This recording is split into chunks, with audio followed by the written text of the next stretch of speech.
Let's go, Dad. Eh, pelan-pelan bos, gue datengin orang yang nge-rapnya was-was bos. Karena nggak cuma Sun Gokong yang isi in the house, karena di sini udah ada Meter bos. Gokil, best. Gue punya juga. Ada Yo, juga. Coba. Kami bercerita bertiga, berbicara lagu pulang dengannya. Iya. Oke. Assalamualaikum from Alam Sutra. Please welcome Mattermost Ayo. brother and sister. Keren banget. Yo. Ya itu, sadanya aja ya. Pantun sebenarnya lebih ke pantun aja sih. Pantun Jalan-jalan ke Maple Media. Asik. Ketemu teman-teman di Jakarta sana.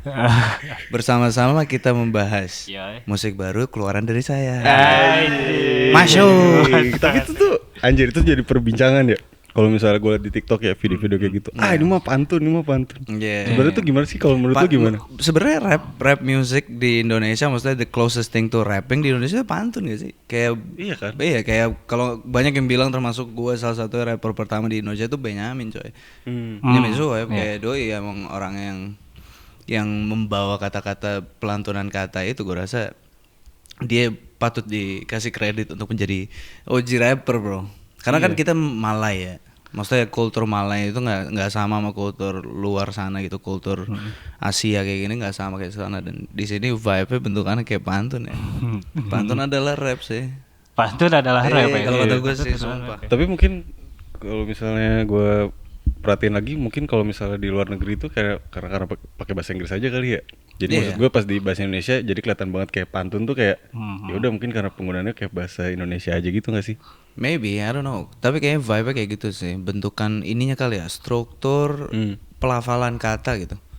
Gue rasa itunya sih yang membedakan sama di Amerika. Maksudnya, to be honest, gue bukannya mau ngatain bahasa gue sendiri ya, tapi bahasa Indonesia tuh kayak cuman berapa 200.000 gitu dibanding bahasa vocabulary Amerika gitu yang kayak 2 juta atau apa gitu. Mereka per tahun ada aja gitu yang masuk. Paling bentar lagi Riz masuk ke kamus Oxford gitu. Kalau di sini kayak apa cuitan. Gak ada pembaharuannya sedikit ya. Gue sih jujur berharap retweet itu masuk kamus. Kata-kata retweet, karena retweet kan kayak apa universal nggak sih? Maksudnya semua negara ngomong retweet gitu. Iya. Atau repost gitu. Ya gue sih berharap ya kenapa enggak masukin kata-kata itu di kamus ya. Iya sih. Tapi Biar rame aja Bray. bahasa-bahasa yang akhirnya di terjemahan Indonesia juga jadi susah banget ya. Kayak Ini ada beberapa yang kayak anjir nih artinya apaan? Oh ternyata bahasa Inggrisnya ini gitu loh. Kalau nggak salah tuh gue dikasih tau teman gue online, ada bahasa Indonesia online, tau gak sih lo online? Bahasa Indonesia online, coba Google deh. Jamie anjing kayak Joe Rogan gitu ya. Can you please Google? Daring. Daring, ya kan? daring. Maksudnya iya daring gitu. Cuman nggak pernah banget gue nyeting gue lagi daring nih gitu, gue nggak pernah bahas nomor gue. Lawannya tuh offline itu ini luring. Oh. Beneran. Jadi daring itu singkatan dalam jaringan. Oh iya, luar Daring, jaringan. luar jaringan. Iya kayak gue jarang banget aja sih dengar, maksudnya respect sama yang ngasih ide nama itu ya. Respect. Gue nggak ngatain dia, cuman kayak gitu aja. Tapi kehidupan rapper di Indonesia kayak gimana sih setelah lo menjalani berapa tahun ya, berarti setelah lo shifting dari yang sebelumnya lo metalhead akhirnya jadi rapper gitu. Gimana ya, kehidupannya beda-beda lagi kalau gue lihat-lihat gitu, yang kayak maksudnya gue bersyukur banget bisa menjadi musisi yang jarang punya musuh ya di genre yang gampang banget baperan gitu. Beda-beda cuy, kayak gue nggak mau name drop orang ya, gue nggak mau terlalu banyak name drop gitu, tapi yang kayak si ini lifestyle kayak gitu, yang kayak si itu lifestyle kayak gitu, beda-beda banget lagi. Dan yang gua respect yang bisa hidup di sini tuh yang stay true sama karakternya dia yang dia suka gitu. Karena ya, maksudnya kultur dari Amerika yang dibawa ke sini tuh lumayan berat juga nggak sih? Iya. Hip hop dengan penerimaan kuping-kuping orang Indonesia juga nggak terlalu bisa. Karena kalau misalnya kan banyak banget sekarang rapper yang akhirnya berbahasa Indonesia gitu. Untuk mengalih bahasakan genre yang sebenarnya tidak dalam bahasa Indonesia dulunya gitu. Kan kalau misalnya let's say pop masih bisa mudah diterima gitu. Tapi kalau hip hop kan kayaknya nggak semua orang bisa nerima itu. Iya. Ya, maksudnya secara kultur, secara ya kayak alih bahasa kayak gitu. lumayan bisa diterima nggak sih di Indonesia? Gue pernah waktu itu di interview ditanya, bang kalau mau dengerin hip hop harus tajir dulu ya. Sumpah. Sampai ada stereotip. Iya, maksudnya padahal ironis banget karena musik hip hop yang gua tahu dari zaman dulu di luar sana tuh musik protes kan, musik dari orang-orang proletar yang kayak ya, apa, gue boleh ngomong jorok gak sih? Boleh. Fuck the government gitu, yang kayak yang gitu-gitu tuh. Dan sedangkan shifting aja gitu ke kultur yang seperti itu gitu, yang sekarang udah bling-bling dan segala macam gitu, which is fine. Cuman kayak pertanyaan itu tuh bikin gue sadar kalau iya masih belum banget lagi gitu. Apalagi kayak ada mindset yang gue nggak tahu ini namanya apa, mungkin tribalism ya. Dimana lo yang kayak oke, gue anak punk, oke gue punk aja, kayak musik lain tuh fucked up gitu. Musik lain tuh nggak ada tai-tainya dibandingin musik yang gue bikin gitu atau yang gue dengerin gitu. Wah, gue dulu juga begitu gitu. Gue dulu juga yang kayak pas waktu zaman anak metal yang kayak apa sih Taylor Swift? Ya kan? Oh my god, ternyata pas gue dengerin kayak bagus juga ya bro ya Taylor Swift gitu. Atau kayak gue nggak dengerin musik lain selain metal gitu pada saat itu. Dan itu bodoh gitu. Maksud gue kayak di zaman-zaman Kaskus gitu orang kayak ini musik band lu kurang metal nih. Apaan sih maksudnya kurang metalnya? Yang kayak that's why gue yang kayak suka banget sama hip hop karena yang kayak atau hip hop music gitu atau music in general, karena kayak lu nggak perlu dikotak-kotakin sama sesuatu gitu. Lu mau pakai musik tarik kecak juga, mau lu kasih beat bisa, jadi hip hop gitu ya. Dan nggak masalah, lu bisa nyanyi juga di situ, lu bisa bisa maksudnya kayak Kendrick Lamar bikin lagu judulnya You, dia nangis di situ gitu. Malah tidak menghilangkan akar budayanya ya. Iya, benar banget. Tapi gue bingung deh kenapa ya teman-teman gue dulu juga kan biasanya SMA tuh pada startnya tuh pasti dari kayak band screamo, metal, punk apa segala macem. Dan mereka yang kayak kalau misalnya di iPod saya gitu, kayak mereka kalau kan sering studi tour ya gitu ya, kalau di bis kayak tidur tuh volume gede banget anjing lagu-lagu metal gitu, tapi mereka bisa tidur. Cuman pas akhirnya pas kuliah kayak mereka tuh berubah gitu lagunya loh. Kalau yang lebih tiba-tiba langsung ada yang ke jazz, terus tiba-tiba langsung ada yang ke hip hop. Gitu loh maksud gue, dari anjing kenapa kayak gitu ya? Apa mereka capek atau gimana ya? Atau mungkin mereka bosan sendiri gitu? Kalau buat pengalaman gue sendiri, gue ngelihat musik metal pada saat itu tuh sebagai musik protes. Karena kayak it's really fun buat kayak ngebantah orang atau jadi rebel. Apalagi orang tua gue sendiri gitu, bokap gue yang kayak dengan musik manggil setan gitu. Terus gue kayak enggak, ini musik keren. Gue nggak tahu itu karena gue bilang itu musik keren karena emang musiknya keren, atau karena gue pengen kayak ke bokap gue, ngerti nggak lo, yang kayak enggak, gue suka, gue rebel aja, ngerti nggak lo. Sedangkan abis itu gue, maksudnya gue kuliah psikologi, abis itu gue terus gue bikin skripsi tentang diri gue sendiri. Gue menskripsiin diri gue sendiri. Bisa tuh ya? Gue nggak bilang ke dosen. Kalau dosen gue tahu diambil sih ini anuan gue tuh apa, sertifikat bodo amat. Tapi skripsi gue berjudul komponen kebermaknaan hidup pada vokalis metal. Jadi gue interview diri gue sendiri gitu. Dan ternyata hasil yang gue tangkap adalah gue tuh teriak-teriak jadi vokalis metal itu karena gue pikir itu doang outlet rebel gue. Padahal sebenarnya setelah gue sadarin hasil skripsinya adalah yang kayak orang semacam Billie Eilish gitu, itu stress release juga walaupun nyanyi bisik-bisik gitu. Itu sih yang gue rasa orang mungkin transisinya gitu kali, orang yang tadinya mikirnya kayak ini sangat represent api yang ada di badan gue. Sampai lama-lama yang kayak pas dengerin Billie Eilish pun juga yang kayak oh my god bagus banget anjing. Lama-lama luluh juga ya. Iya gitu. Gue rasa itu sih. Berarti itu cuma pas dulu aja. Fase sih berarti. Iya. Menurut lu gimana? Kayak lu dulu permetalan enggak? Iya. Terutama soal musik ya, maksudnya kayak mungkin preferensi lo mengenal hip hop beda sama gue, karena kalau yang gue tahu lo mengenal hip hop tuh justru dari kaset tape Jay-Z, sama Eminem ya kalau nggak salah. Bahkan lo belajar bahasa Inggris di sana gitu. Lo nggak perlu ke LIA atau ke IF ya untuk belajar bahasa Inggris. Untuk guru gue Jay-Z. Iya, guru lo Eminem sama Jay-Z langsung. Kalau gue sendiri justru tahu hip hop tuh dari ini Sun Gokong. Oh iya sama bro. Iya dari situ juga. Seekor kera terpuruk terpenjara dalam goa di tengah iring-iring tempat gurung para dewa tindak sesuka hati. Bro, gue hafal bro. Liar nakal brutal pokoknya kan. Itu semua orang menjadi gempar bro. Karena dia itu. Tapi mereka itu emang grup rapper beneran kan? Iya, namanya Sindikat 8 kalau nggak salah, Sindikat 31. Sindikat 31 ya. Pernah manggung di Synchronize tahun berapa ya? Keren banget. Gue pun juga pernah ketemu sama salah satu dari mereka. Men, kayak gue ketemu dia agak gemeteran gitu, starstruck mungkin kayak, bro, lu lagu hip hop pertama yang gue pernah denger dan gue hafal, bro. Iya. Kayaknya hampir semua anak di umuran kita kayak angkatan kita, iya. Itu menurut gue fasenya kayak gitu sih. Maksudnya akhirnya kita kenal sesuatu, terus kita mungkin suka dan ngeklaim itu adalah wah ini jati diri gue, tapi di kemudian hari kita tambah dewasa terus nemu sesuatu, ternyata gue bisa jadi kayak gini juga. Benar. Mengatakan diri tuh nggak asik, bro.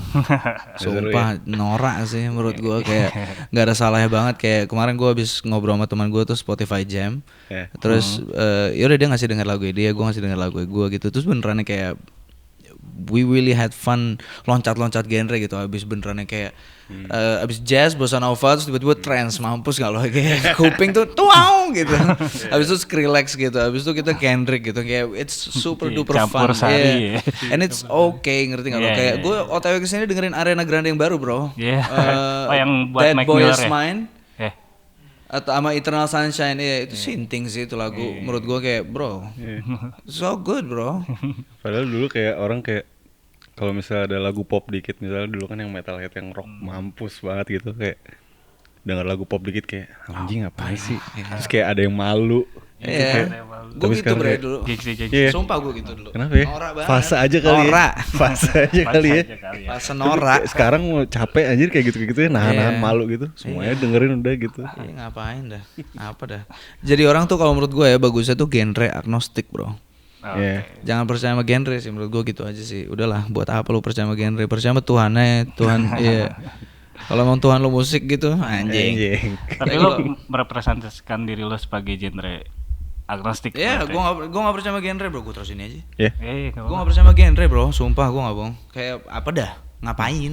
Ngerti gak lo? Kayak sayang banget lo ada media di mana lo tinggal mencet abis itu langsung keluar musiknya, terus kayak buat apaan lo? Itu bisa terwakili dengan lagu lo yang baru sih. Maksudnya gue denger lagu Pulang ini, single baru lo ini kayak karena sampelnya pun diambil dari lagu Jason Ranti kan. Jelas terasa folky gitu. Cuman akhirnya waktu lo hit si rhyme lo di situ gitu dengan cara nge-rap lo, gue ngerasa kok jadi lebih melodius dan apa ya, ada sensasi seperti gue mendengarkan siapa ya, Childish Gambino kali ya. Mungkin ya karena gue awam gitu kalau soal rap. Cuman lo sampai 6 bulan untuk memproduksi album ini ya. Kalau lo mau rilis album, nah ini singles ya. Single maksudnya ini tuh 6 bulan dikerjain di sana atau dengan materi yang lainnya? Materi yang lain juga. Jatuh gue soalnya di Ubud tuh sebenarnya tuh bukan mengerjakan lagu ini, tapi Oke, kita bahas kehidupan lo di Bali berarti ya. Lo 6 bulan ke Bali dengan tujuan? Pengen cabut aja, Bray. Kayak pengen maksudnya Covid juga, terus gue dapat Covid discount tuh, tempat gede banget, terus harga murah banget kayak walaupun di ujung banget gitu ya. Tapi kayak gue belajarin gue maunya apa, dan gue belajarin rasanya hidup off the grid, nggak ketemu sama orang kecuali tetangga gue sendiri. Bener-bener nyoba mencintai diri gue sendiri ketika gue lagi sendirian. Karena nggak ada siapa-siapa di situ. Maksudnya gue bisa ngobrol sama teman-teman baik gue di Zoom atau video call gitu. Tapi ya kayak you can only, ya udah segitu aja gitu kayak intinya lo kalau udah malam lo sendiri gitu. Ditemani oleh musik gitu atau film gitu, dan kayak ya udah lu cuman figuring out lu tuh sukanya apa, lu nggak sukanya apa, genuinely aja gitu. Ya, dan sebenarnya kayak kalau gue bilang yang si single gue ini ngerjain di Ubud, enggak juga. Gue apa sih bahasanya, lo kalau mau bikin let's say gitu ya, lo mau bikin film gitu atau lo mau bikin podcast deh, lo mau bikin podcast, yang pertama kali lo lakukan adalah merancang idenya kan, lo mikirin ntar gini, ntar lampunya bakal ada di sini, tempatnya di sini. Ya itu yang gue pikirin pas di Ubud gitu, lo mikirin sih semacam kontemplasi gitulah ya di sana. Dan sebenarnya mungkin terinspirasi dari bacotan abang gue yang dia bilang kayak semoga lo dapet ya apa yang lo cari gitu. Oh itu tuh kayak sarkas gitu ya? Iya, dia ngomongnya tuh sarcastically gitu. Dan kayak pas gue Tadi itu kepikiran melodi itu kayak semoga kau dapatkan apa yang kau cari gitu. Terus harmonius gitu. Cuman pas gua nemu si sample Ranti ini, gue kayak semoga kau dapatkan apa yang kau cari. Jadi ke sana gitu. Jadi kayak idenya itu gue tuangkan ke musiknya. Tapi idenya itu ada pas gue di Ubud ya. Oke. Jadi sebenarnya bukan di Ubud dari nol banget tapi lu udah bawa embrionya ya seenggaknya. Iya, itu mantap tuh. Benar. Iya, udah dua embrio ya, benar. Lalu di sana lu kerjain selama 6 bulan tuh ngerjain satu lagu itu doang atau Kagak. Ada macam-macam yang gue kerjain juga. Mostly pada saat itu kan emang era-eranya gue lagi gila banget sama per NFT-an. Jadi jatuhnya gue sebenarnya tuh di 6 bulan itu gue ngerjain satu project gede banget yang ternyata nggak terjadi gitu sayangnya. Padahal mah projectnya ambisius banget dan so far udah tinggal dikit lagi nih bro, tapi nggak jadi. Di NFT-nya lu ngerjain kayak gimana? Gue Kan ada banyak tuh soalnya. ada banyak, iya. Gue musisi pertama yang rilis NFT musik bro di Indonesia. Oh, musik. By the way. Pakai musik. Iya, NFT music. Nah kita tuh niatnya mau bikin generatif artwork. Jadi artwork album gue pada saat itu lo kalau misalnya mint lo bisa dapat 1 dan itu ada 300 supply. Jadi gue kerja sama 50 desainer bro. 50 desainer yang ngedesain ulang desain gue. Wah ribet deh, tapi gokil bro sebenarnya itu kalau rilis ya ampun bagus banget, gila sih. Tapi nggak rilis tuh. Nggak rilis jadi ya. Masih ada laptop gua. Sekarang NFT udah ini ya, baba ya. Piu. Tapi gua bersyukur banget bisa merasakan the glory days of NFT karena ya itu yang bikin gua kubut juga gitu loh. Maksudnya si NFT ini yang bikin gua kubut gitu, kayak gua dapet benefitnya lah gitu financially di situ. Thank God bro. Karena gue yang rilis bukan yang beli habis itu jual lagi. Gue yang bikin. Gue passionate banget sama konsep itu gitu. Pada saat itu ya. Sekarang sih masih, cuman gitu deh. Balik lagi ke lagu Pulak. Ya. Berarti lo mengerjakan ya setelah lo bawa embrionya ke Bali, ke Ubud, terus merancang ya kontemplasi gitu. Akhirnya diproduksi di Bali juga atau lo bawa balik ke Jakarta terus diproduksi di sini? Bawa balik ke Jakarta, nulis lirik sama sahabat gue Reza. Abis itu kita rekaman di Rumah Ipong Tangerang nih. Rumah Ipong tuh sebuah studio ciamik menurut gue. Bridge Brian pernah rekaman situ, Tulus rekaman situ, dibantu oleh Bapak Muhammad Kamga. Sebagai vocal director. Gue pengen ngomong Kamga SAW tapi ntar soalnya dia role model gue sih basically, kayak menurut gue orang yang paling genuine di music gitu. Salah satu orang yang paling genuine di music tuh Kamga sih. Dan apa Kamga sekomplek sama gue tau. Respect. Respect Kamga. Gue pernah liat lagi jalan gitu nyantai gitu. Oh iya. Kamga. Dia emang nyantai kayak gak sadar dia famous tuh gak lu. Jalan aja udah kayak udah bawa tas gitu. Cikelu. Gak ada kenapa-napa. Padahal dia ada di mana-mana ya, di panggung pasti ada di mana-mana. Iya, emang itu orang sih magic sih. Dan apa dibantuin sama Doi, makanya suara gue akuin kayak gue juga kaget anjing suara gue bagus banget. Asoy. Kayak kalau gue rekaman sendiri nggak bisa bre kayak gitu sumpah. Tapi Kamga tuh sedetail itu ya, maksud gue. Ketika lo udah ngeluarin satu misalnya itu nada gitu, dia bisa ngerevisi itu atau kayak gimana sih? Misalnya gue nyanyi rodaku berpulang, kurang ini kata dia, kurang masih baca. Kayak masih baca, kayak kesannya tuh masih baca dari lirik gitu. Lo kurang dari hati lo gitu. Terus dia yang ngasih deal di sini harmoni bagus banget di sini. Lo kalau ngasih harmoni ini bagus deh, coba deh lo kasih harmoni ini. Terus kayak gue ambil trust issues ya. Pertama kali gue rekaman sama vocal director, terus dia kayak deal lo percaya sama gue nggak? Ayo keluar sekarang, ayo kita comping, ayo kita urusin vokalnya sekarang. Karena lo udah cukup gitu loh.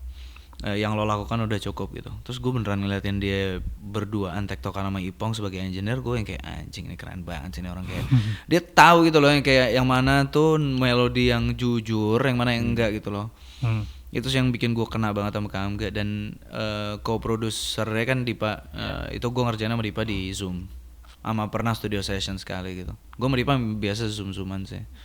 Jadi lo cuma lempar-lemparan file aja sama? Enggak, jadi kita zoom. Jadi ada plugins yang bisa kalau lo kasih linknya tuh gue bisa denger. Kalau dia play gue bisa denger gitu secara jernih. Jadi apa? Ya udah zoom-zooman aja. Co-producing berarti dia nggak terlibat untuk ya produksiannya ya, cuma terlibat. Dia yang milih drumsnya, dia yang ngatur aransemennya gitu. Tapi memang mentahan daging awalnya, mungkin mentahan tulangnya gitu dari gua. Oke.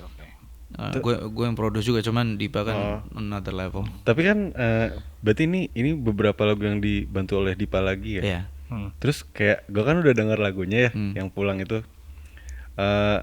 Pas gue tahu ternyata ini dibantu juga sama Dipa, kayak anjir kok bisa beda banget ya. Maksud gue Dipa itu kan genre-nya, ini ngomongin soal genre lagi ya, soal umum aja. Dipa itu kan genre-nya kan seperti ini ya. Terus tapi dia bisa juga gitu kayak mengeksekusi tuh yang genre yang seperti ini gitu, dan ini yang lo mau ya berarti.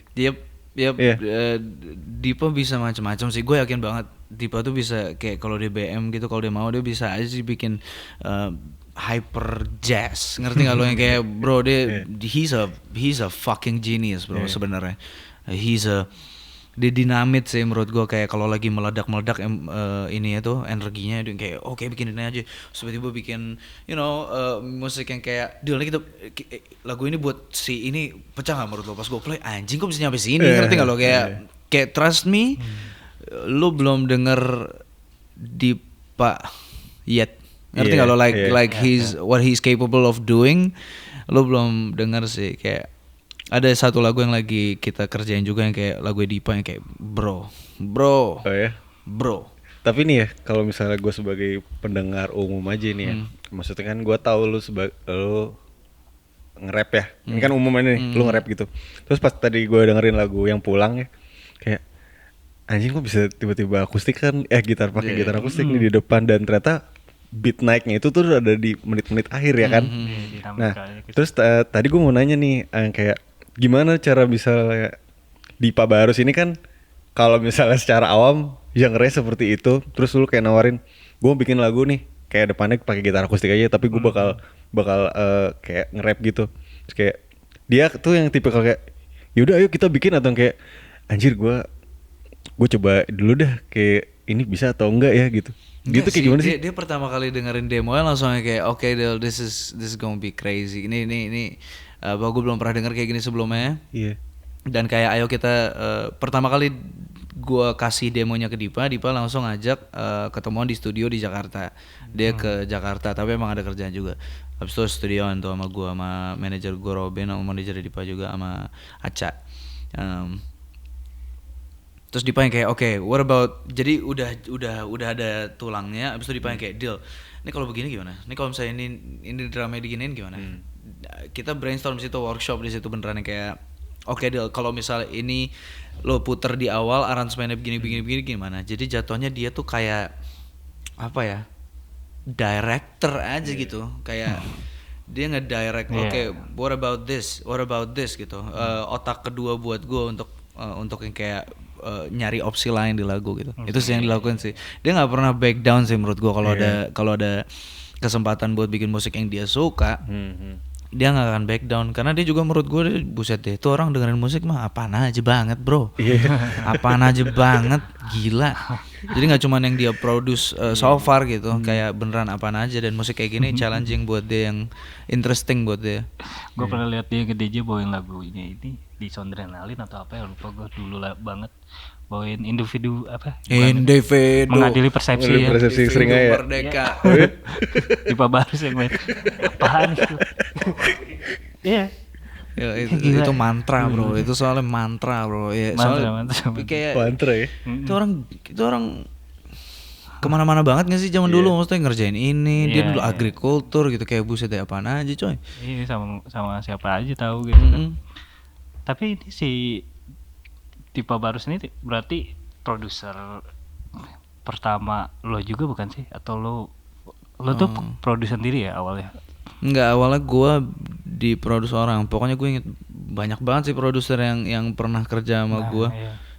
Cuman lama-lama gue yang kayak pengen deh kayak punya Dr. Dre gue sendiri gitu ya. Kalau Eminem kan punya Dr. Dre-nya gitu. So far menurut gue Dipa is the closest thing to it. Tapi setelah gue waktu itu sempat independen juga, pas gue independen gue produce sendiri. Jadi gue jadi kayak mungkin gue sok-sokan pengen jadi kayak Dipa kali ya, tapi versi gue sendiri gitu. Kayak gue let me FL tuh Enggak, gue Ableton bro. Ableton forever bro. Ngeri. Ableton forever bro. Yeah, I try to ini menjadi apa sih kalau orkestra apa? Konduktor gitu. Yeah. Gue mencoba untuk menjadi konduktor buat album gue yang kayak produser ini cocoknya si Doi yang ngisi bla bla. Itu yang di SoundCloud tuh ya, album yang di SoundCloud tuh. Album yang gue sempat jual di The Storefront nama tempatnya. Jadi lu bisa beli digital outbook apa? Lu bayar pakai GoPay, lu bayar pakai M-Banking, terus nanti dikirimin digital file gitu. Tuh jualan di situ gue. Gue sempet kepo dikit nih yang pas lu kan gue buka SoundCloud lu ya. Biasanya tuh gue kalau misalnya ngeliat ada musisi tahun 90-an kayak misalnya lahiran tahun 90-an tuh minimal pasti mereka naruh di kalau nggak Reverb. Yoi, Reverb Nation, yoi. SoundCloud. Even kalau misalnya masih ada MySpace ya, tapi kan sekarang MySpace sudah nggak kayak dulu ya.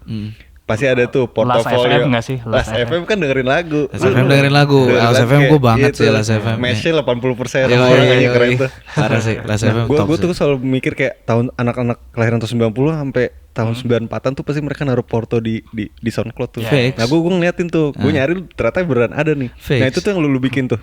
Iya. Yang pakai Ableton tadi tuh. Enggak. Album-album yang di situ tuh. Enggak, yang di situ tuh gue nyolong-nyolong beat dari orang gitu. Iya, ada beat yang gue suka, gue isi. Makanya gue masukin SoundCloud karena nggak akan bisa di Spotify-in. Iya. So far sih yang gue produce sendiri, yang gue inget ya si album gue ini Prono yang sekarang udah ada sih di streaming. Baru di 2021. Keluarnya 2022 ya. Nyoba buat challenging boundaries hip hop tuh sejauh apa gitu. Jadi kayak nggak jelas ininya alirannya itu apa gitu loh. Ya, kayak pengen nyoba aja gitu. Kayak gue ngebayangin what if Tame Impala and Pink Floyd ketemu sama A$AP Rocky dan Kanye. Gue ngebayanginnya sih jauhnya ke situ ya. Itu agak ngayal ya. Tapi ya, ke daerah situ sih. Segininya lah, sekuku lah ya. Sekuku doang ya. Tapi Pulang salah satu yang menurut gue impresif sih. Thank you bro. Thank you. Gak, gue suka secara lirikalnya juga. Lo terasa positif di situ kan. Kayak ya kita kembali pulang gitu kan. Terus di situ ada lirik ini juga yang gue lihat lo agak kayaknya lo bangga mengatakan hal ini. Perfeksionis akut lo, lo memang begini gitu. Iya. Thank you for noticing bro.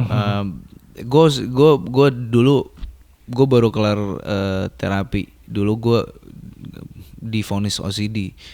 Ternyata gue OCD. Obsessive Corbusier diet. Corbusier daddy.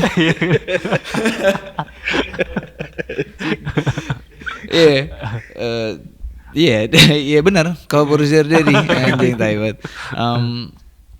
Gue kayak ada perasaan aneh yang gue rasa gue harus terapi gitu. Terus kayak gue pikir gue punya social anxiety. Ternyata pas gue divonis kayak OCD, gue kayak apaan sih lo sotoy anjing, padahal dia dokter. Gue kayak nggak percaya, gue anjing lo bohong lo. Terus dia kayak trust issue taunya. Dia kayak enggak deal gini anjing bener lagi gitu. Taunya ternyata gue punya itu dan tapi bukan yang kayak OCD yang harus rapi-rapi barang gitu. Tapi OCD-nya kayak di sini bray, kayak harus rapi isi kepala gue gitu. Kayak harus bener kalau gue ngomong, kalau enggak ya udahlah, this will be the end of your career, berada gitu. Ya dulu ya untungnya. Tapi itu di atasnya yang barang atau levelnya tuh apa sama? Beda genre aja ya. Tapi kayak gitu aja, beda cabang aja sih. Yang barang belum tentu kayak gitu juga, tapi bisa jadi dua-duanya gitu. Gue juga kaget banget sih sejujurnya gue dapet itu tuh. Dia dari situ gue baru sadar kalau gue emang seperfeksionis itu gitu. Kayak gue kalau misalnya rilis lagu, gue mestinya ngomong N, tapi taunya gue ngomong the, itu kayak nyet kenapa gue harus ya. Atau waktu itu gue pernah MC Indipa, terus gue ngomong bukannya WhatsApp party people, tapi gue bilang WhatsApp people party gitu. Kayak 2 bulan kemudian gue lagi kencing yang kayak kenapa kamu bodoh sekali mengatakan hal tersebut?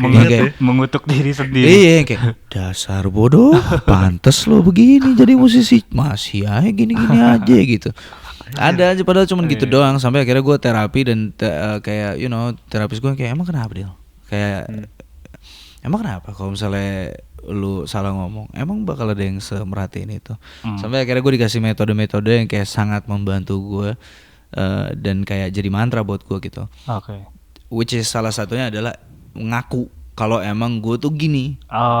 Dan that's why gue kayak oke, emang I am perfectionist dan memang aku begini gitu. Hopefully setelah gue ngomong itu, gue bisa kayak lebih menerima itu atau bahkan menerima imperfection dari itu gitu. Hopefully sih itu ya, gitu sih. Perfeksionis itu masih ini gak berpengaruh sampai sekarang gak? Tentunya ya, maksudnya karena ada. Gue lagi berharap enggak banget sih. Gue lagi berharap kayak gue pengen lagi belajar banget untuk bikin sesuatu yang gue yakin banget sebenarnya ini belum gue 100%, tapi apalah perfect di art. Jadi yang kayak rilis aja. Kayak gue sekarang lebih ngelihat kalau gue mau bikin art, gue mau ngelihat energinya kayak gimana lebih dari apa yang gue ucapkan in the first place gitu. Lebih enak buat kayak gitu gue rasa, karena itu yang dilakukan sama musisi-musisi di luar sana atau musisi-musisi ini yang gue respect gitu. Kayak gue inget banget, nah ini gue name dropping nih, tapi gue inget banget sekarang ngomong ke gue, gue cuma bisa bikin musik yang jujur. Dan itu bagus banget, ngerti gak lo? Yang kayak sekarang bikin kayak teman-temanku di luar sana, ini gue paraphrasing, teman-teman gue di luar sana tapi gue lagi di sini di kamar bikin musik. Gitu liriknya, Bray. Enak banget tuh gak lo? Atau Jason Ranti yang kayak sambil belajar buat bikin musik pop gitu. Kayak dinyanyiin sama dia gitu. And it's beautiful karena perfectionist bukan penentu perfection. Dan imperfection kalau lo tulus jadi perfect gitu. Tapi itu membantu lo secara struktur gak? Maksudnya kayak sehari-hari itu lo lebih terstruktur. Oke, kalau misalnya lo mengerjakan suatu project kayak oke, gue harus mengerjakan ini tanpa harus melihat hasilnya ya perfect atau enggak, tapi itu membantu lo gak untuk berbuat seperti itu? Menjadi perfeksionis? Iya, perfection. Kalau menjadi perfeksionis nggak membantu gue sih, karena ujung-ujungnya gue bakal lari ke prokrastinasi. Kayak gue mau bikin sesuatu yang perfect, terus gue jadi yang kayak berarti momennya harus perfect, AC-nya harus segini, terus aduh hujan gue nggak bisa rekaman, ngerti nggak lo? Apa dah? Goblok. Sedangkan kayak ketika gue melakukan hal yang sebaliknya, kayak gue rekaman buat di album gue tuh, gue rekaman jendela gue kebuka ada suara tok-tok bakso gitu. Tapi energinya enak, ya udah gue rilis aja gitu. Iya, gue rasa itu way better karena art bro, apa dah yang perfect di art gitu.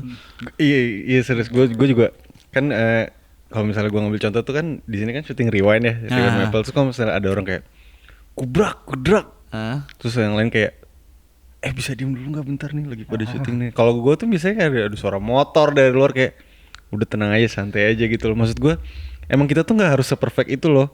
Kayak posisi lampu aja tuh menurut gue nggak harus yang di sini terus gitu loh. Pasti nanti setiap video tuh ada yang berubah gitu loh. Karena kalau misalnya terlalu perfect tuh jadi terlalu kaku gitu loh kalau menurut gue. Kalau menurut gue itu bener sih. Nggak perlu dikejar. Iya, nggak perlu dikejar sih bener. Kalau emang dia ada itu yang terjadi, mungkin ada tujuannya, mungkin ada maksudnya gitu. Iya kali ya. Iya. Tapi untuk keputusan kreatif di luar musik ya, dari segi artistik misalnya, kayak cover lo ini yang anjir seru banget sih, gue ngeliat cover lo di pick up gitu ya, mobil pick up kayak bengong gitu ya, ada kacanya bengong hitam putih gitu, kayak anjir ini apaan gitu, maksudnya kayak di tengah jalan, dan kayaknya prosesnya itu nggak gampang sih gitu. Nggak gampang bro, idenya genius, logistiknya gila. Tapi shout out besar buat Raka Syareza, dia yang ngerjain tuh. Dia pakai analog juga waktu itu? Enggak ya. Soalnya emang logistiknya nggak mengizinkan itu menurut gue. Kayak shout out Raka Syareza bro, doi anak Eastside juga ya kan, anak Timur juga. Terus emang gue kenal dia dari sebelum dia, maksudnya udah lama banget gue kenal sama dia gitu. Kayak beberapa tahun yang lalu, covid pas pandemi pas era pandemi, akhirnya gitu gue ngasih denger, kita ketemuan tanggal 31 Desember, kita ketemuan cuma buat nongkrong. Terus dia yang pas udah kelar nongkrong, gue yang kayak by the way gue lagi ngerjain lagu nih gitu. Terus gue kasih ke dia via SoundCloud private link gitu.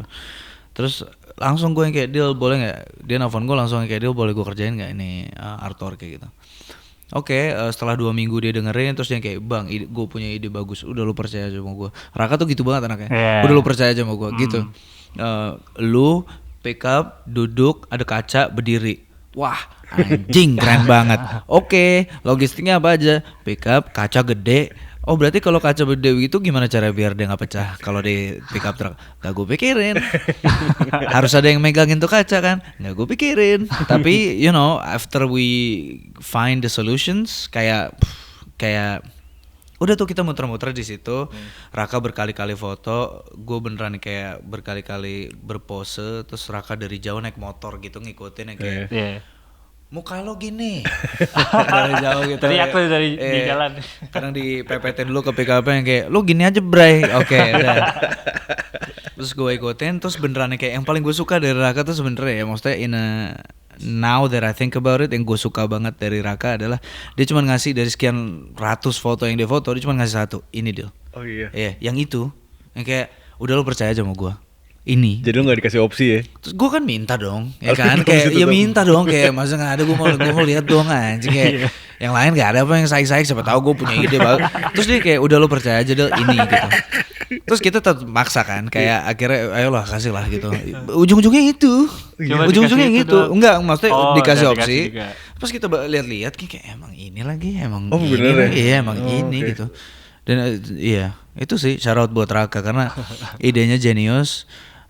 Dia pun juga gue senang banget, dia puas, dia happy banget sama hasilnya gitu. Dan kayak inilah benefit dari you know trusting other people. Gue rasa kayak lo ngasih trust ke orang yang emang genuinely percaya sama karya lo gitu. Iya. Hasilnya top sih. Itu di hitam putih lo yang minta tuh? Dia minta? Dia, karena apa? Enggak, gue kadang-kadang kalau misalnya ada orang kayak foto sesuatu untuk kebutuhan sesuatu ya, dan di hitam putihin tuh menurut gue itu berani gitu loh. Iya. Susah. Berarti itu dari si Rakanya ya, bukan Raka. dari lu. Iya, dia ngomong hal semacam kayak dia hitam putih itu memberikan ruang interpretasi yang jauh lebih luas ketika berwarna. Terus pas dia ngomong gitu kayak iya lagi, kayak bener lagi. Warna bisa bagus, cuman kayak if it's monochrome, the feel would be spektrum perasaannya tuh lebih luas gitu loh. Itu yang gue kayak benar sih ya. Iya benar. Nah ini nih kita flashback sedikit nih. Balik ke zaman lu pasti metal-metalan nih. Yoi. Tunggu, lu pernah ini aja ya, lucu-lucuan aja. Lu pernah manggung di ini enggak sih? Rossi. Bukan, dulu tuh di Bintaro lagi ada yang isinya tuh band-band kayak gitu semua, band-band pensi, band-band gitu. Ada apa yang namanya? Lupa gue namanya apa. Tapi lu tau gak? Kayak gue pernah ya? di Bintaro, gue inget banget. Kayak tempatnya tuh segede inilah. Iya. Segede ini, terus ada panggung tinggi di depannya, speaker gede 2. Ya emang gitulah ya acara. Emang pasti gitu nggak sih? Cuman ya kayak gitu. Gue inget banget. Tapi itu gue ngebantuin band abang-abangan favorit gue namanya ARC. ARCK ya. Itu gue disuruh dia gantiin vokalisnya dong. Terus gue kayak oh my god, serius lah anjing, gemeteran gitu. Oh my god, kia gitu. Rasanya gitu banget gitu. Dan akhirnya ya tapi di situ iya. kia. Spazio udah nggak angkatan gue. Oh udah enggak ya Spazio? Spazio tuh atas gue satu tuh, 13 gitu-gitu tuh. Iya sih. Kill Me Inside gitu-gitu tuh. Nah ini nih Jacob in the Trunk. Yoi, sama Forever Always ya. Forever Always. Yoi. Itu dua band yang ini kan, maksud gue berbeda kan? Berbeza dia. Yang Forever Always itu setelah lo cabut dari Jacob in the Trunk ya? Atau lo bareng? Enggak. Setelah Tapi band-band dulu namanya gitu ya. Pasti 4 kata aja. Jacob in the Trunk. Kalau nggak langsung satu sekalian aja. 4 suku kata 4 suku kata.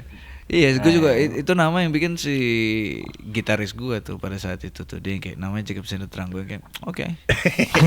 Itu lagi nge-hype band apaan sih? Ini Bray, Kesana. Texas in July. Oke. Deathcore gitu ya. Metalcore. Cukup jojo. Kayak Joe for a Cowboy gitu. Iya, gitu-gitu lah ya. Nah, waktu itu Agus Benstred. Oh, ini The Devil Wears Prada. Oh iya. Under Oath. Gue ngefans gila sama Padaan pada saat itu. Sumpah kayak segitunya tuh. Udah bikin MySpace dulu. Oh, iya dong. Masih inget gue top friends gue siapa aja, bro. Iya dong. Iya. Siapa aja tuh top friends lo? Iya lu nggak kenal juga, mau gue kasih tahu juga kagak ada yang tahu, bro. Band keren tuh MySpace sih. Harus keren sih. Dan anehnya dulu Jacob Sendatang tuh ngeluarin demo terus kayak rame aja gitu di MySpace pada saat itu. Belum gue tapi vokalis saya. Berarti suka ada orang luar komen pas itu ya? Iya, Band-band luar. bahkan band yang gue dengerin banget, Texas in July, mention gue bro di Twitter, bro itu gue screenshot sampai sekarang masih punya padahal BlackBerry bro. Ini gak sih suka ada yang bule-bule pakai kertas terus kayak Iya, gitu-gitu kan, kayak, iya, apa sih sumpah. tulisannya apalah gitu. Gak misalnya kayak boleh dengerin band lu nih, terus dia nulis di kertas sudah foto doang kayak Iya, gitu. betul. Apa ya Anjing, itu maksudnya? jadul banget tuh. Unik banget. Lu juga permetalan dulu ya? Enggak. Gue sempet sih. Gua enggak ke permetalan, Iya. tapi teman-teman gue banyak yang permetalan di SMA. Apaan tuh band lu tuh? Kalau bandnya udah nggak tahu, malah sekarang band iseng-iseng doang. Cuma gue main kayak, karena dulu gue tinggal di Bandung kan, terus Burger Kill tuh lagi Oh my God, ini iya. banget gitu. Gue mencoba untuk jadi mereka gitu, terus ya dengerinnya kayak Gojira ya gitu-gitu. Bahkan dulu kan sempat ada gapnya juga kan. Iya. Iya lagi. Ada kan, Ada kerasa lagi. kan. Norak bray kayak kurang metal lo apaan sih? Apaan sih? Anjing dulu gitu ya. Padahal ya udah aja. Kurang metal. Nah, terus akhirnya lu apa kayak yang tadi di awal-awal gue tanyain tuh kayak anjing gue nyoba ke yang baru nih. Atau ini adalah sebuah guilty pleasure lu nih di hip hop ini. Sehingga lu kayak gue cabut deh. Yang pertama gue nyobain kayak gue pas udah waktu itu ada The Devil Wears Prada dan Under Oath live di Jakarta. Iya kalau salah 14-15 terus beneran kayak abis dari situ gue hapusin tuh semua musik metal di iTunes gue. Kayak udah selesai aja gitu rasanya gitu. Apa yang mendorong lu? Udahlah anjing nih. Padahal itu kan lagu pertama. Apa ya? Maksudnya iya genre pertama lu anjing nggak bakal bisa kelepas gak sih? Iya. Fast. Sebenarnya genre pertama gue juga jatuh Michael Jackson gitu-gitu, Bray. Ya, kayak seperti orang angkatan 90-an pada umumnya lah. Genre pertama lu ngeband lah mungkin ya. Iya, Iya, yang pertama ngeband, ngeband. ngeband. Yang pertama ngeband ini sih Linkin Park zaman dulu, tapi SD, Bray, enggak gue hitung lah ya. Enggak usah dihitung lah itu mah. Iya, itu benar sih, maksudnya permetalan, tapi kayak udah ini aja kali ya, kayak capek gue dengerin teriak-teriak gitu. Gue baru discover music like Bob Marley, Pink Floyd. Terus kayak oh my god, ternyata musik seperti itu juga sangat luar biasa indah gitu. Terus kayak gue jadi yang kayak a whole new world, kayak beneran kayak ngelihat dunia baru dari sudut pandang yang baru aja gitu. Mungkin fase yang baru aja gitu, Bre. Tapi masih tetap dong om misalnya ada denger lagu yang kayak dulu pernah dengerin kayak anjing ini. Kagak coy. Hah serius? Sumpah gue juga gak soalnya Kok jadi gini dulu Jacob Sendatang, I don't know if you know this, tapi it's a funny story bro. Kayak gue udahan dari Jacob Sendatang, yang gantiin gue Ariel Nayaka. Kayak dan kalau misalnya gue ketemu sama Nayaka masih kayak kadang suka dengerin Del, lu masih inget gak ada lagu gitu. Terus pas gue dengerin gitu kayak aduh enggak lagi nyet, kayak gak kenal lagi gue, kayak maksudnya it's fun for nostalgic reasons, tapi kayak gak paham aja gue. Gak ngerti gue kenapa. Gue gak ngerti sih, mungkin gak ngerti gue. Bitter kali ya, gue putusnya sama metal tuh putus gak baik kali gue sama dia. Ya mungkin sih. Tapi mungkin gak ada yang tahu sih, mungkin 10 tahun lagi kali kan. Gak ada yang tahu benar. Tapi kayak gue sekarang iya. Atau sekarang gue lebih suka banget dengerin yang kayak distorted music, tapi yang masih nyanyi kayak Kotsa gitu. Gue masih gila banget sih kalau dengerin Queens of the Stone Age gitu, atau Stone Rock gitu. Ada beberapa musik Stone Rock yang gue masih kayak bro ini keren banget gitu. Kayak Audioslave gitu-gitu. Iya, ada beberapa lagu Audioslave yang menurut gue keren banget gitu. Memang kayak undeniably good gitu. Walaupun dia mainstream lah kasarnya, cuman undeniably good aja gitu. Musik tuh nggak bisa bohong bro, anjay. Udah lah, anyway. Kalau bagus ya bagus aja. Akhirnya lu shifting jadi rapper di situ kan.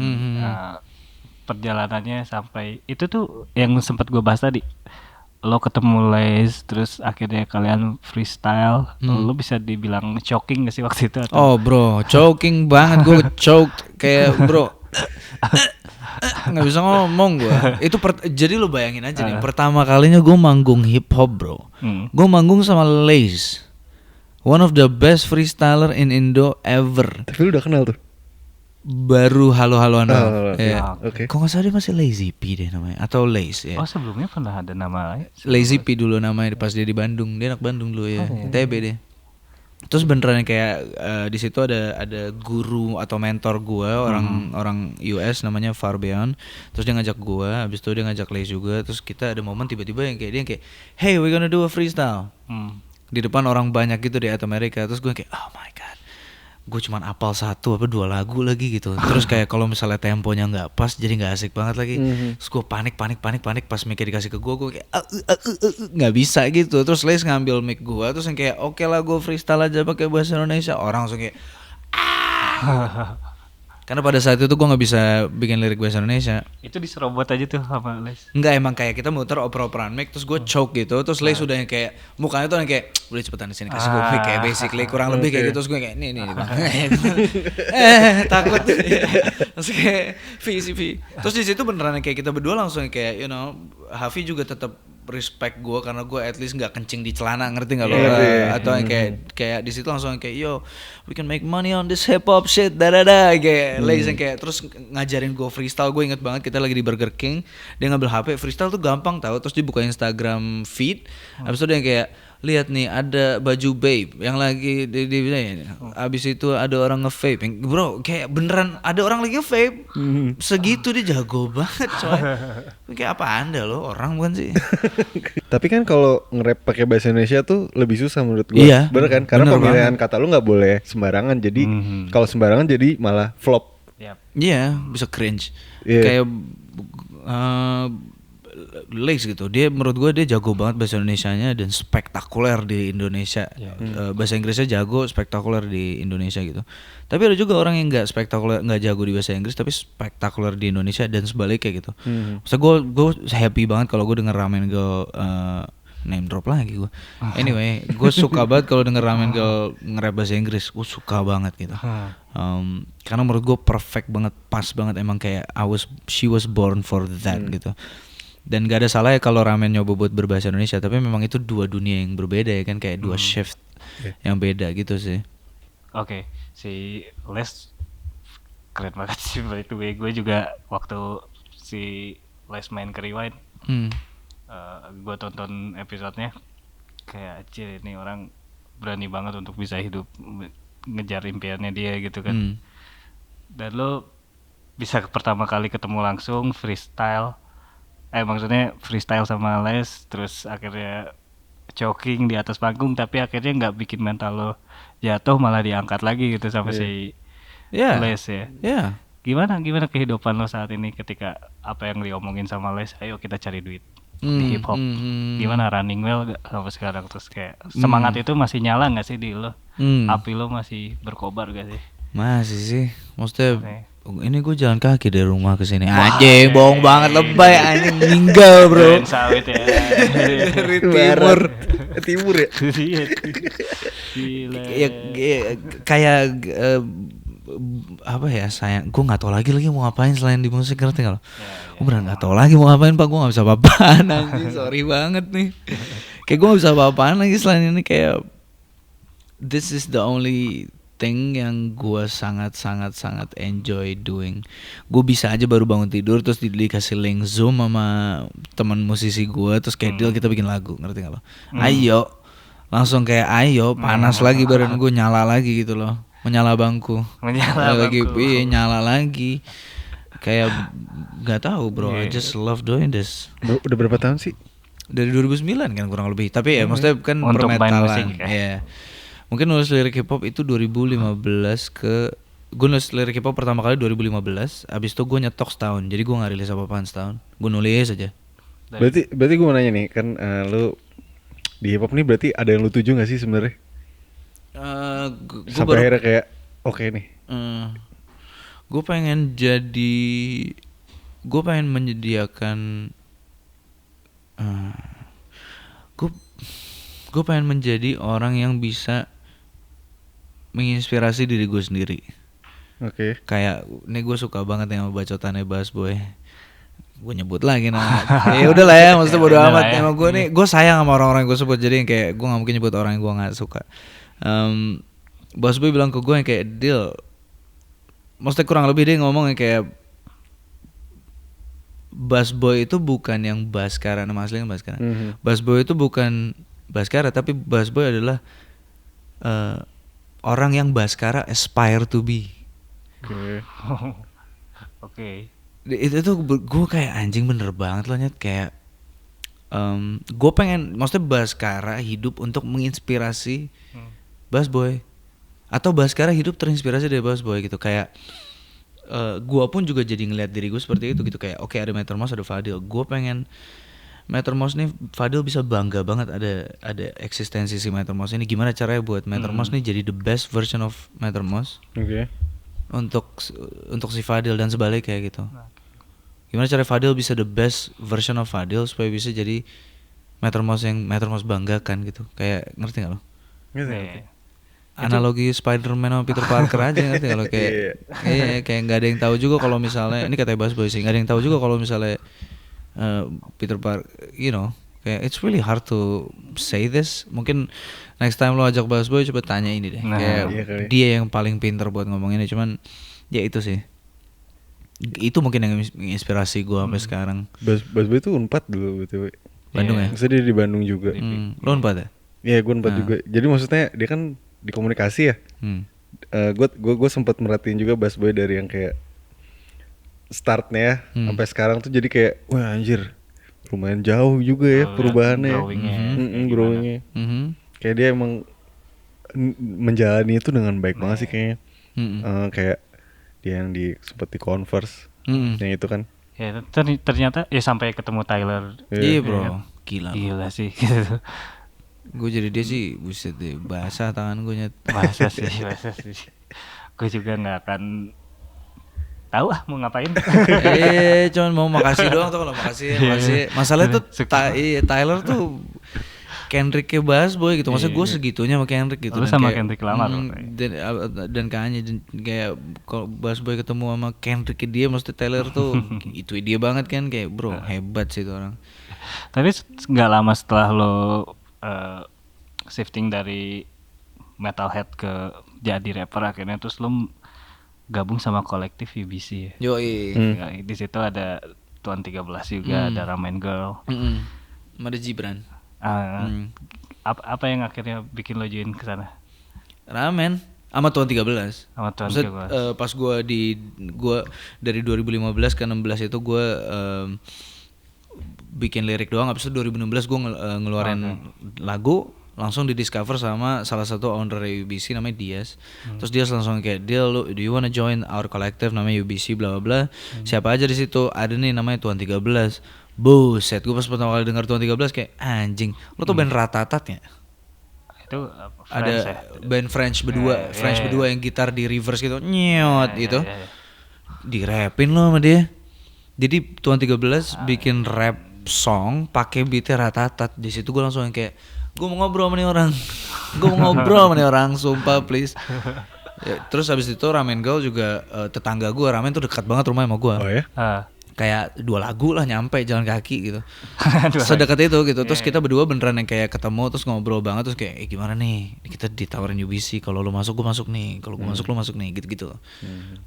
Waktu itu Ramen Girl belum masuk. Sebenarnya dia udah masuk tapi dia diajak masuk lagi. Oh, jadi keluar dulu sempat. Kayaknya sempat yang kayak dwindling down, terus dia kayak mau join sama kolektif lain kalau nggak salah, terus kayak gue diajak masuk UBC lagi, tapi gue mau kalau dulu nih gitu. Dan sebalik kayak gitu, gue juga mau kalau ada Ramen gitu di situ. Terus di situ ada Gibran masuk deh gitu. Tapi gak lama dari situ Tuan 13 keluar ya? Iya. Terus gue kayak ya elah. Makanya tuh gue sempet bete banget, maksudnya kayak anjing Pi apaan sih gitu, kayak apaan sih Pi. Cuman ya Upi. Cuman kayak it is what it is bro. Ya emang udah jodohnya gitu. Kalau Tuan 13 tuh menurut lu di skena itu kayak gimana sih? Tokoh dia bro. Udah jadi tokoh ya? Tokoh dia bro. Tapi di dark side of dunia rap ini tuh ada kubu-kubuan tuh tetap masih ada ya? Mau gak mau iya lagi. Kayak gue liat di YouTube kan secara sekilas nih, anjing nih pasti ada selek-seleknya nih, maksudnya kalau misalnya ada battle kayak gini nih kayak asumsi goblok aja, analisa gembel, tapi separah apa sih kalau misalnya di rap Indonesia ini nih kubu-kubuannya nih? Mau masuk jam wilayah Gogon nih. Takut gua. Enggak, lebih ke jam 4 enak sih. Lebih ke compare ke kayak kan kalau misalnya di Ameriknya sendiri gitu ada East Side West Side kali ya kayak gitu. Nih kan sampai tembak-tembakan gitu. Di Indonesia juga ada yang untung di sini kagak ada pistol bro. Sumpah dah. Tapi tingkat ketegangannya sampai ke situ nggak ada? Lumayan. Tapi untungnya Tuan 13 diberikan kekuatan untuk menjadi seorang dalam tanda kutip tokoh gitu, bersama dengan tokoh-tokoh lain yang ada di skena hip hop gitu ya. Dan mereka tuh bijaksana gitu loh. Untungnya ya, nggak reckless, nggak ratchet, nggak. Jadi kalau emang ada tensi pasti ada tensi, karena ini kan, ya kan di hip hop kan kayak. Player gue gedean player gue bro daripada player lo, ngerti kalau yang gitu kan jatuhnya. Iya yang kayak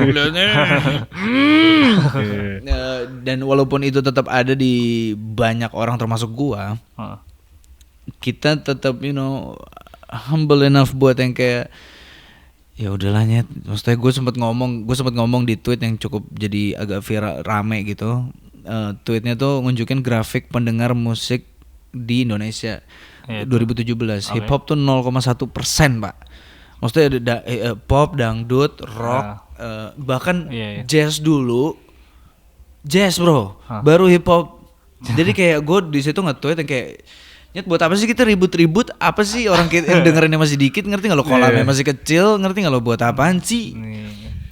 Rame. Soalnya Oke. Tapi permasalahannya tuh lebih ke karena netizen menyukai drama, bro. Tapi itu benar sih. Iya lagi. Iya, bahkan di Amerika tuh itu terjadi. Ada rapper namanya NBA Youngboy yang kerjaannya tuh kalau mau ngerilis single pasti ngajak ribut orang dulu, pasti nge-tweet dulu yang kayak, atau nge-post di Instagram kayak, si ini anjing lo, karena diharuskan sama labelnya. Oh gitu. Jadi kayak kalau lo ngelakuin ini, kalau lo dapat problem ini, selling lo naik. Anjing. strategi marketing yang nomor 1 ribut. Jadi kayak dulu gue sempet mencoba untuk melerai sebuah pertarungan di pop. Adalah si, gue sebut aja kali udah public anyway, Ben Utomo sama Gary Sakala. Gary Sakala abang-abangan, Ben Utomo juga is a really good rapper gitu, basically peer gue lah ya, atau dia udah lebih lama nge-rap dari gue. Berantem tuh berdua, terus gue kayak anjing nih bisa escalate quickly nih, kayak bisa nggak bener nih, nggak asik nih. Yaudah gue beatnya gue pakai, terus gue pakai buat ngecengin Tuan 13, tapi ujung-ujungnya gue puji Tuan 13. Ujung-ungnya si Upi itu gue puji, kayak kalau gue pikir-pikir ngapain gue ngedis lo ya di lagunya. Orang-orang buset bro, kayak Metro Mouse ngedis Tuan 13 di YouTube. Anjing bro dia abang gue, ngerti nggak lo? Kayak gue ngelakuin ini cuma buat melerai problem gitu, dan dia bener-bener yang kayak orang netizen tuh beneran yang kayak, oh lu berantem kok sekarang bikin grup sama Tuan 13 lu, padahal dulu ceng-cengan dis-disan, kayak bro enggak nyet. Orang sini suka banget sama drama aja sih, katro sih.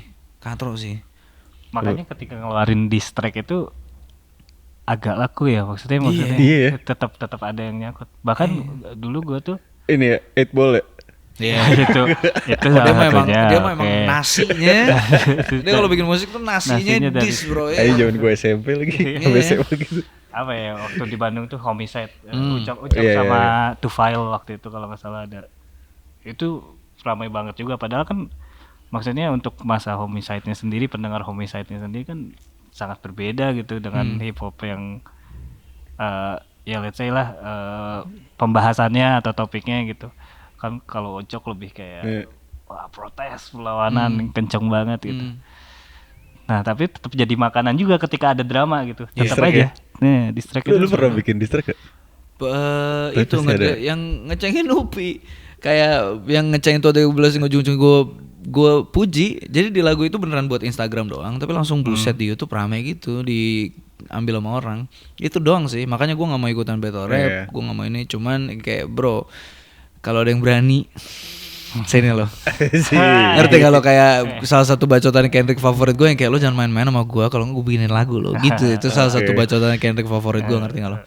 Kayak come at me doh. Kalau misalnya ada yang mau gitu, sini. Ini gue ngeliat kamera nih. Come at me bro, please. Kita ngomongin soal karir nih. Karir lu kan sekarang udah oke lah ya dibandingkan yang lama-lama. Kolaborasi dengan India, dengan Pamungkas juga, dan Ami juga ya. Menang Ami, gila. Lagu usah sih. Enggak, bukan. Bukan yang usah. Ya? Punakawan satu. Yang sama Dipa juga bukan sih? Enggak. Oh, Decide. Iya, yang sama Decide. Dipa bener. Sama Ramen sama Naya. Iya, menang kan bener. Menang. Bukan yang usah, sorry. Menang Ami di skena ini gimana sih? Rasanya. Iya, di lagu yang yang Di kayak gini? skena ini apa di gua?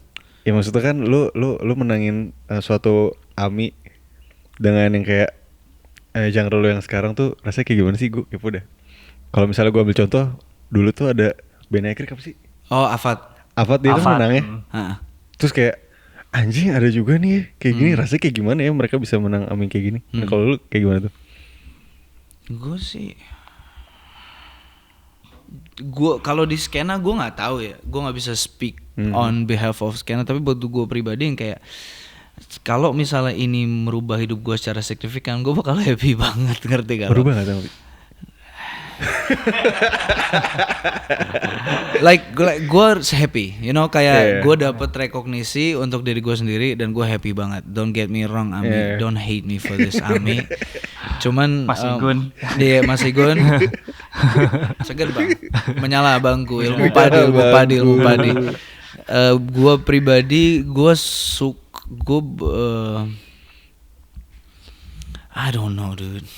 No comment ah. No comment. Oke deh. I just don't know, dude. Oke. Kayak gue sih happy gitu, you Oke. know, kayak ya gue happy gitu deh. Dan banyak juga kan project yang lu bikin ya. Nah yang mau ditanya itu adalah gimana sih kabarnya Good Platers dan ini Coincidence-nya gimana? Coincidence, gue nggak ngapa-ngapain di situ. Coincidence adalah kolektif techno teman-teman gue. Teman-teman gue pada nge-DJ semua. Gue nggak ngapa-ngapain selain having joget. Kalau di Coincidence, ya. Kalau Goldplay Pipers, tergantung ya. Kenny Gabriel lagi sibuk sendiri, Raffi Muhammad juga lagi sibuk ngerjain apa yang dia kerjain, Anka Diouf juga. Jadi kalau misalnya panggilan itu datang, kita pasti balik lagi sih. Soalnya itu salah satu band favorit gue sih. Kayak Kenny Gabriel is a fucking god, bro. Gila. Iya. Dia gila sih. Sering banget dia solo gitu, lagi solo gitu, terus gue di atas panggung ngilang sendiri, bro. Gue yang hilang tau gak lo. Padahal gue di atas panggung, gue melek-melek lah, gue di sini. Sumpah. Enak banget tuh bang. Sumpah. Tapi lumayan orang yang open sama kolaborasi gitu yang sebanyak-banyak ya lu ambil project. Tapi sampai sekarang Coincidence itu masih jalan juga. Masih Coincidence kemarin baru sebelum puasa tuh tanggal 9 bikin acara di Kerapel. Just music basically. Gue cuman joget doang kalau Coincidence mah, sama ngundangin orang ya. Sama masuk flyer paling ya, poster. Kagak boro orang gue jadi road manager DJ-nya, bro. Lu butuh minum apa gitu, karena emang you know friends yang Coincidence tuh teman-teman. Oke. Kolektif techno. Iya, Puno Kawan itu kita juga masih sibuk sendiri. Puno Kawan tuh kan gua, Mario Swinkel, Tuan 13 sama Sonja. Itu juga lagi pada sibuk sendiri. Spidey Matter juga gua sama Stereo Flow juga lagi pada sibuk sendiri. Ya Goldplay Pipers juga sih, cuman ya you know Banyak ya. happy aja, bro. Happy suka aja bikin musik. Karena lo suka banget sama musik nih. Asik. Masuk net. Lo freestyle ya, ya kan? Tenang aja. Nggak, katanya di lagu Pulang Lo ini kan akhirnya yang lo jadiin sampel tuh Jason Ranti.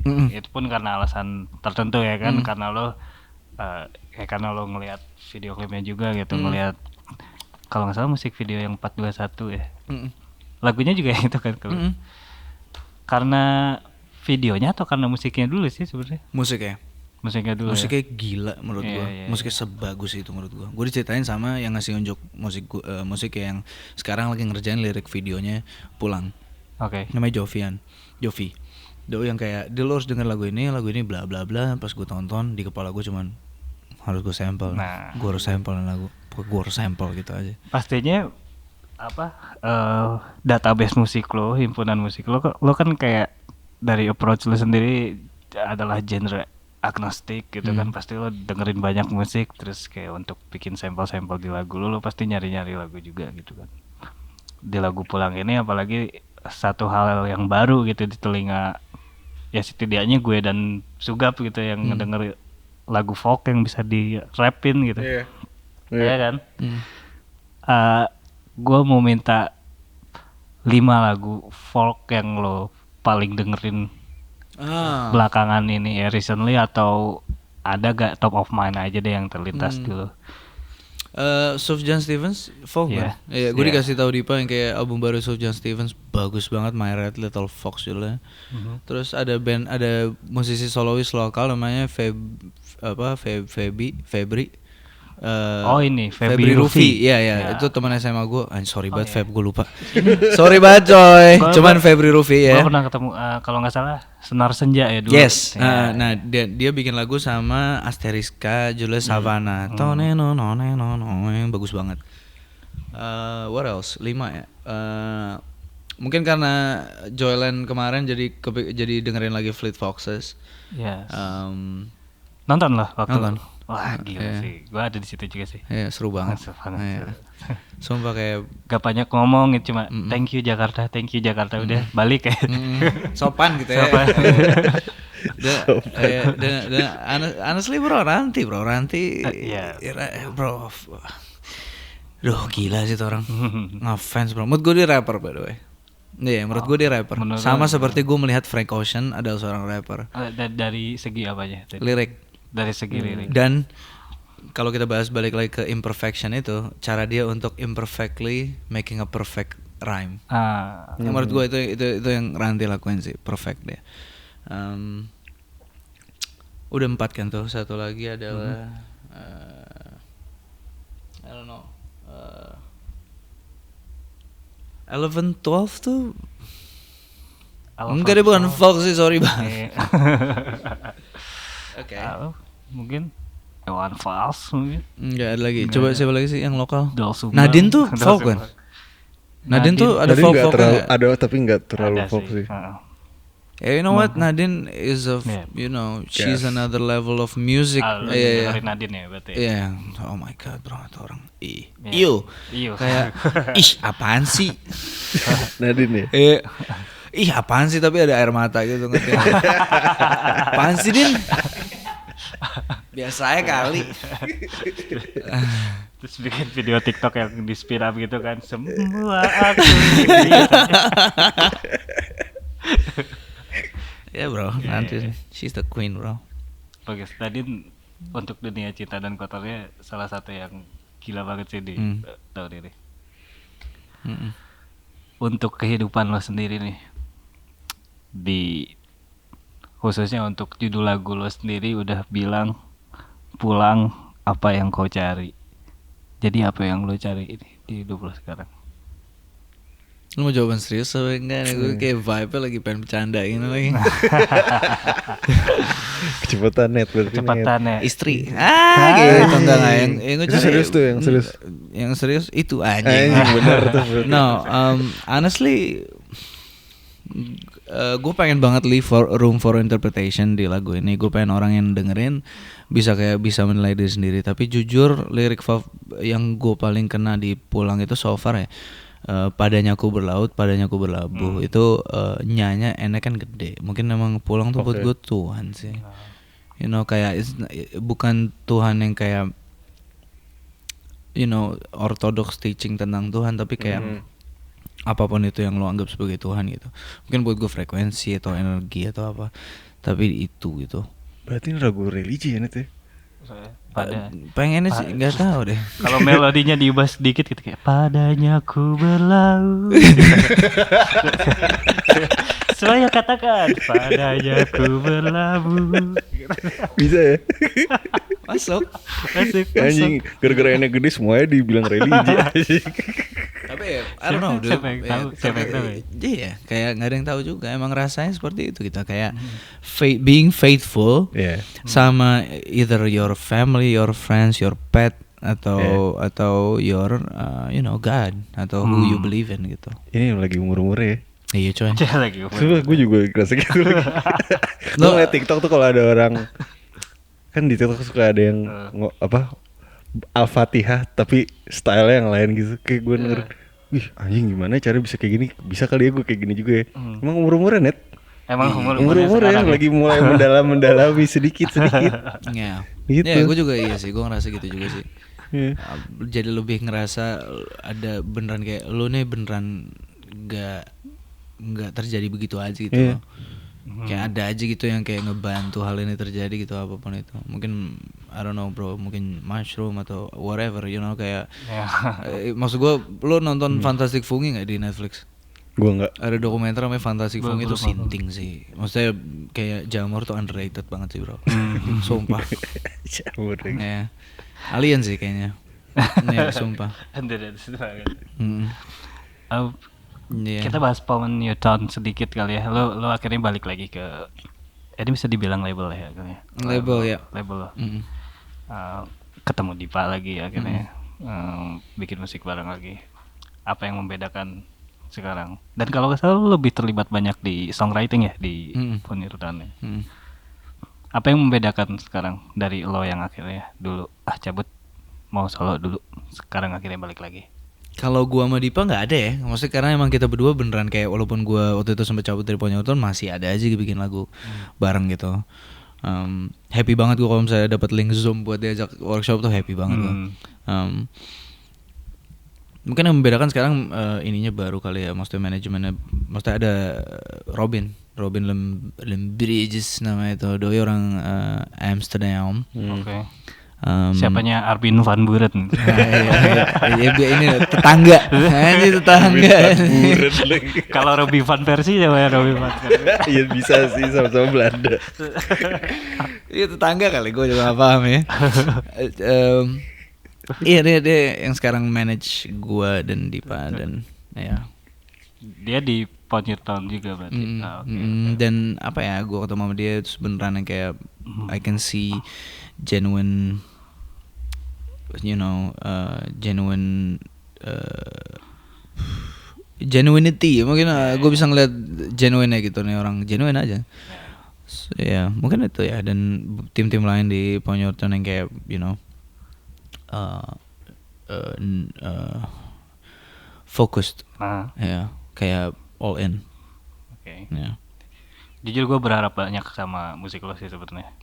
Gue berharap banyak sama musik lo, gue berharap banyak juga sama Paul Newton untuk ya bisa menghadirkan lagu-lagu seperti Pulang ini ya. Jadi album ini masih single berarti tapi masih ada long nanti next. Iya. Sedang digarap dan gue sangat menantikan itu. Sama men, gue juga. Semoga ada, selain ada sentuhan akustik lagi, siapa tuh ada yang lebih mutakhir lagi. Sentuhan TikTok dong ya bro. TikTok viral gitu loh, judul gue gitu, TikTok viral. Yo, gue TikTok viral babe. TikTok viral babe. Berubah juga ya dari Pulang ke situ. Tanjidor dia. Anjir. Kan Mattermost featuring Atun kejepit Tanjidor.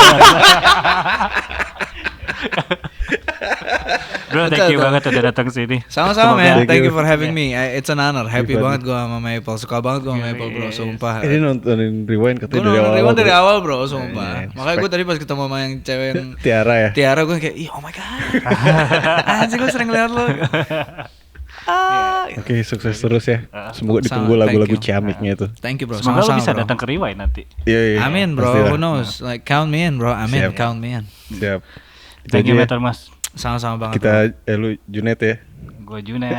Aku Bagus, pamit ya. Pamit. Kita belum perkenalan tahu tadi. Oh iya. Enggak apa-apa, biar aja di closing aja. Ya udah. Dadah. Terima kasih sama. Terima kasih. Lorem ipsum dolor siramet. Sekian dari Bagus, Mattermost dan Junet. Anjing, keren banget, respect gitu dong.